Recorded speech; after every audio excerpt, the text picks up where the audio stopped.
Le président américain Donald Trump a déclaré qu'il était prêt à impliquer la Chine dans le processus de paix entre l'Ukraine et la Russie, et qu'il était prêt à demander à Xi Jinping d'influencer le dictateur russe Poutine. Et aujourd'hui, Xi Jinping a répondu à Donald Trump. Le dirigeant chinois Xi Jinping a exprimé son souhait de voir un accord de paix équitable pour l'Ukraine. Et c'est en fait la première fois que Xi Jinping appelle Poutine à un accord de paix juste concernant l'Ukraine. C'est justement lorsqu'il se trouve à Moscou pour le défilé de la victoire, le 9 mai. Mais ça, c'est une face de la médaille. Voici l'autre face de la médaille. Poutine et Xi Jinping ont signé un accord sur le renforcement du partenariat stratégique. Et, en fait, le dirigeant chinois a soutenu la position de Poutine concernant la guerre contre l'Ukraine et a effectivement déclaré qu'il s'agissait désormais d'une alliance entre les deux pays contre l'Occident maudit. Je m'appelle Alexei Pesci. Aujourd'hui, nous sommes le 9 mai sur le calendrier. Discutons ensemble de la position de la Chine, de la façon dont elle a évolué concernant l'Ukraine, et de ce que pourrait signifier la déclaration de Trump selon laquelle il est prêt à impliquer la Chine dans le processus de paix en Ukraine. Parce que, dans les médias polonais, par exemple, il a été déclaré que la Chine pourrait éventuellement remplacer les États-Unis d'Amérique en tant que médiateur entre l'Ukraine et la Russie. Discutons de tout cela dans l'ordre. La veille, le 8 mai au soir, le président américain Donald Trump s'est dit prêt à impliquer la Chine dans le processus de paix entre l'Ukraine et la Russie. À la question d'un journaliste sur la possible aide de la Chine dans, comme l'a dit le journaliste, la liquidation du fossé entre l'Ukraine et la Russie, le président américain a répondu qu'il considérait cela comme opportun et espérait un succès. Trump a souligné que la cessation des hostilités serait une grande réussite et que les États-Unis travaillent activement dans cette direction, étant proches d'atteindre cet objectif.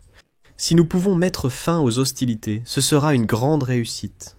Nous faisons beaucoup d'efforts, et je pense que nous sommes proches d'y parvenir. Je noterai ici que Pékin soutient apparemment les efforts visant à un règlement pacifique de la guerre en Ukraine, et appelle les parties à se concentrer sur la recherche des causes du conflit. Et à la fin du mois dernier, Pékin a appelé l'Ukraine et la Russie à clarifier les racines du conflit, comme ils le disent. Malgré les liens commerciaux forts entre la Russie et la Chine, Pékin officiel a nié à plusieurs reprises avoir fourni des armes aux parties impliquées dans le conflit. Cependant, les représentants chinois affirment qu'ils n'ont aucun lien avec la guerre de la Russie contre l'Ukraine. Cependant, il existe de nombreuses preuves indiquant que la Chine aide la Russie, au moins à contourner les sanctions occidentales, ce qui, en particulier, soutient les efforts militaires du Kremlin.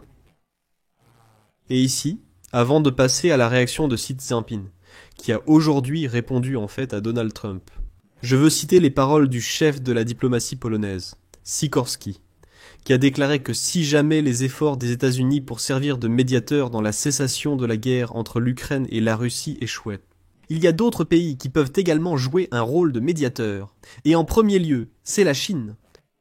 Je vais maintenant citer Radosław Sikorski. Bien sûr, nous souhaitons aux États-Unis du succès dans leurs efforts de médiation. Mais si cette voie échoue, il y a d'autres candidats. Il y a la Turquie, qui maintient des canaux de communication. Et puis surtout, il y a la République populaire de Chine, qui dispose de moyens uniques pour amener Poutine à la table des négociations. Eh bien, aujourd'hui, Xi Jinping a répondu à Trump. Et de nombreux médias ukrainiens ont diffusé cette citation de Xi Jinping comme un symbole du fait que, soi-disant, la position du dirigeant chinois aurait changé. Parce que Xi Jinping a déclaré pour la première fois qu'il espérait voir un accord de paix juste. Comme il est indiqué, Xi Jinping a déclaré au chef du Kremlin, Vladimir Poutine, lors d'une conversation autour du thé à Moscou le 8 mai, que la Chine espère qu'un accord de paix juste, solide et contraignant, qui sera accepté par toutes les parties concernées, pourra être atteint par le dialogue. Bien que Xi Jinping n'ait pas précisé à quoi devrait ressembler cet éventuel accord, ce commentaire semble être la première fois que le dirigeant chinois expose personnellement les principes d'un accord pour mettre fin à la guerre de la Russie contre l'Ukraine. Il est important de noter que les remarques de Xi Jinping font écho à la déclaration de mars du ministre chinois des Affaires étrangères, Wang Yi, qui a déclaré que toutes les parties au conflit souhaitent, je cite, « un accord juste, pacifique et durable qui soit obligatoire et accepté par tous. » Les remarques de Xi Jinping ont également été faites après que Trump a déclaré qu'il lui semblerait naturel de demander à la Chine d'aider à un accord entre l'Ukraine et la Russie. Dans un post sur les réseaux sociaux, Trump a appelé à un cessez-le-feu de 30 jours pour ouvrir la voie à des négociations, menaçant d'imposer des sanctions supplémentaires en cas de violation de la trêve. La Russie et la Chine ont déclaré que la guerre de la Russie contre l'Ukraine ne pourrait prétendument être résolue que par l'élimination des causes profondes. C'est une phrase que la Russie utilise souvent, affirmant qu'elle aurait été contrainte de commencer la guerre afin d'empêcher la perspective de l'adhésion de l'Ukraine à l'OTAN. Et pour une raison quelconque, dans ses déclarations de Xi Jinping sur une paix juste, beaucoup ont vu que la position de Pékin changerait prétendument. Mais il y a aussi le revers de la médaille. Parce que le dictateur russe Vladimir Poutine et le dirigeant chinois Xi Jinping ont signé un accord sur l'approfondissement ultérieur du partenariat stratégique global entre les deux pays. C'est un document assez volumineux. La signature a eu lieu au Kremlin, après les négociations entre Poutine et Xi Jinping.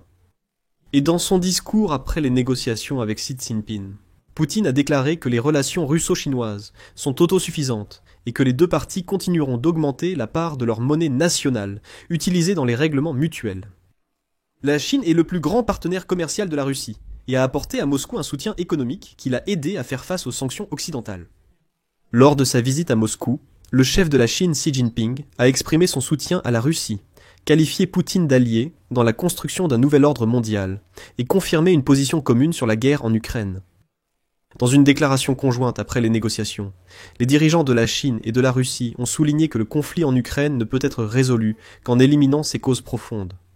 Cette formulation reprend clairement les messages clés de la propagande russe, par lesquels le Kremlin justifie le déclenchement de la guerre à grande échelle, en particulier la menace d'expansion de l'OTAN, la discrimination envers les russophones, la répression de la langue, de la culture, des médias et des églises russes en Ukraine.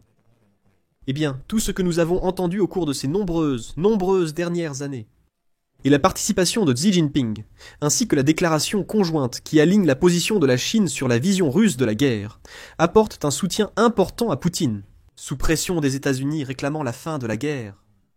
Xi Jinping a également déclaré que la Russie et la Chine doivent être de véritables amis d'acier, endurcis par des centaines d'épreuves.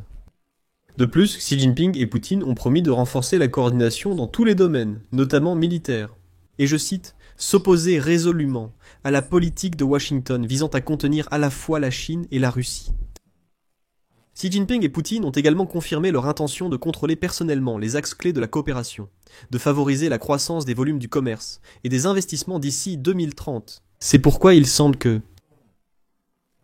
la Chine n'a pas l'intention d'adopter une position pro-occidentale, au contraire, elle adopte une position pro-Poutine. Par conséquent, il n'est pas encore clair de quoi on peut parler avec la Chine. Et comment exactement Trump compte impliquer la Chine dans les négociations reste également une question ouverte.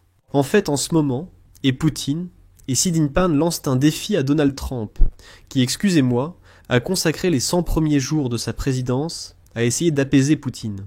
Raconter au monde entier à quel point Poutine est bon, comment il veut la paix.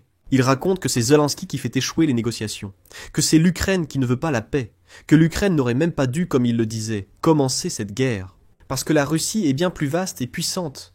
Il aurait fallu, au lieu de cela, commencer à exercer une pression ferme sur Poutine et sur toute cette Russie sanglante et sale. Il s'occupe donc de ce qu'il faisait là-bas. Maintenant ça brûle. Je serai pareil. Inclure la Chine dans ces négociations n'a aucun sens, comme le dit ouvertement Xi Jinping, car elle ne le fera pas.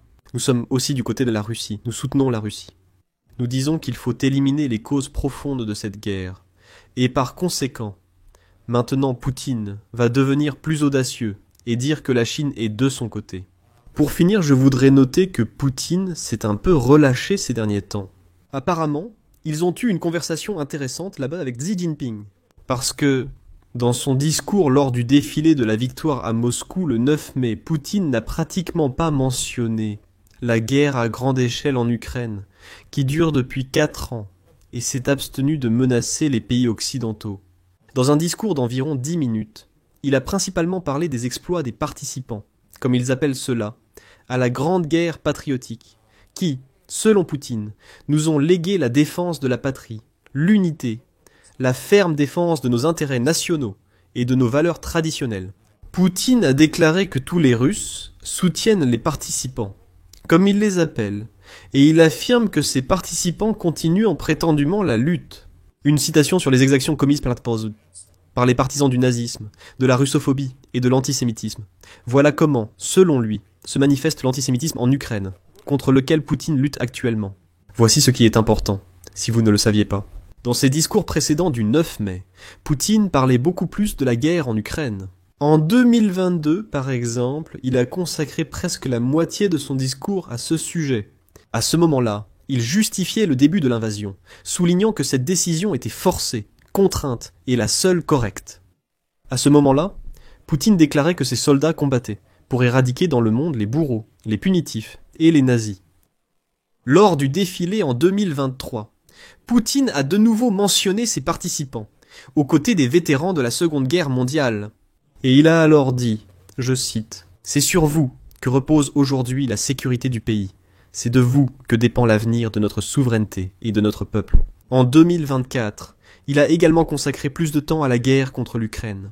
Dans son discours, il a qualifié les participants à l'invasion de héros, et Vladimir Poutine a déclaré que derrière les militaires actuels, c'est toute la Russie qui se tient, et que les vétérans de la Seconde Guerre mondiale s'inquiètent aussi pour eux. Mais cette fois, Vladimir Poutine, pour une raison quelconque, n'a pas formulé de reproche à l'égard de l'Occident, contrairement à l'année dernière.